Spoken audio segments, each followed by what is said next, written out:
and welcome back to the Ruby Tuesday. My name is Ruben, and this is my review for Warfare, the new Alex Garland and Ray Mendoza written and directed movie that is produced by A24. Let's jump in.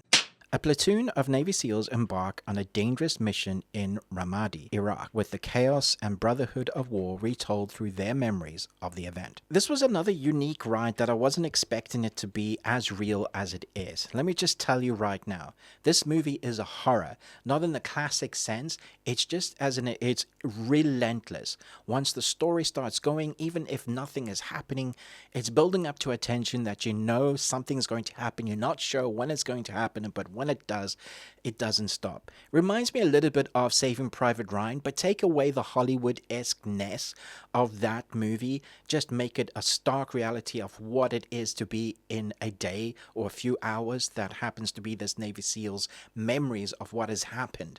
And that's what you get here. It's kind of docu-style warfare, but warfare in a really brutal way. The first half of this film just kind of let us know where our characters are, what house they're in, how they move as a platoon unit, how they are, with each other, the way they react to each other as like their best friends, their brothers in arms. You really get the sense of that these are people, these are real people that we see reacting. Even when they're running alongside a wall, they're doing a little dance move, one of them, because they've had this interaction that they've built up before, showcasing just little moments like that, making this warfare so much more brutal when you watch it because you kind of care for the characters.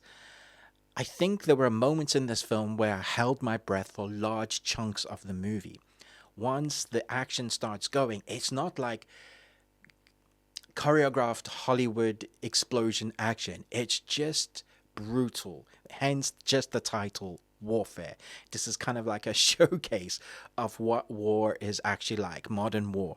I feel like when you're trying to recruit a bunch of soldiers, this is the movie you should show them before they jump in going, hoo-ha, yes, wonderful to serve and protect your country, but also here's a stark look at what is like. I sat and listened to a couple of the guys that were sitting in front of me at the end of this screening, and they were obviously, they're in the military, and they were talking about the realism of this, some of the things that, they said, why didn't they just do this and, do it immediately? Because you could tell that they'd been in warfare, but they also were really impressed with like how starkly real this film was.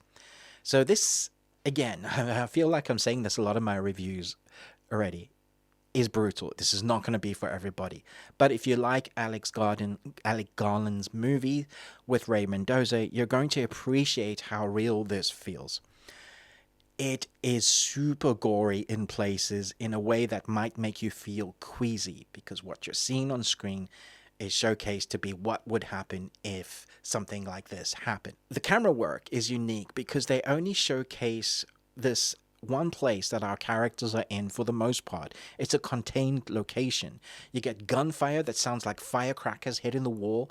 The sound design in this is spectacular. And then you get a few shots of the outside, but very rarely. So it's always placing you right in this house, this one location.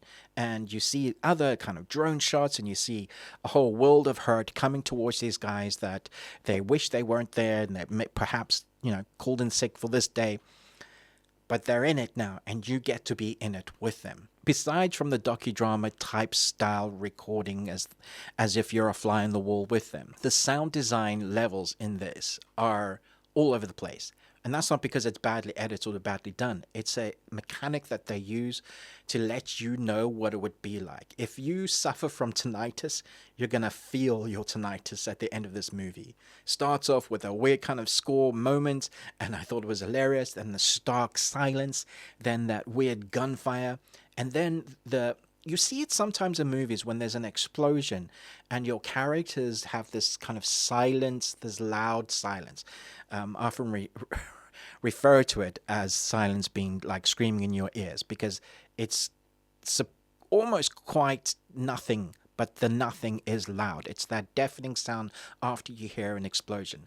But this is done in such a creative way that I couldn't help but hold my breath and was just watching as if I was experiencing it firsthand. I can totally see why, you understand through warfare movies why people have PTSD.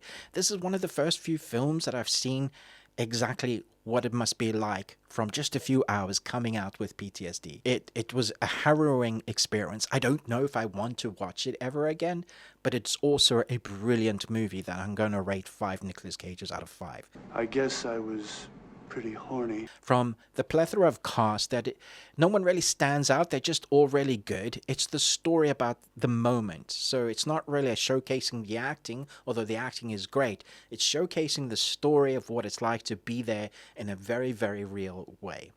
Highly entertaining, very brutal, hold your breath for pretty much the entire film, and then, try and come down at the end of that and realize, oh yeah, okay, so I'm not in war, but transports you right there. So let me know what you think about this movie. Are you a fan of Alex Garland's movies?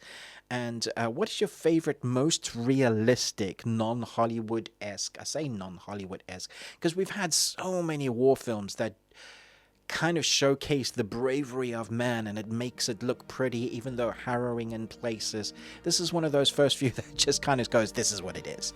And so I'd like to know if you've seen any films like that. I think about films that are still sort of Hollywood, like Sicario, that kind of thing.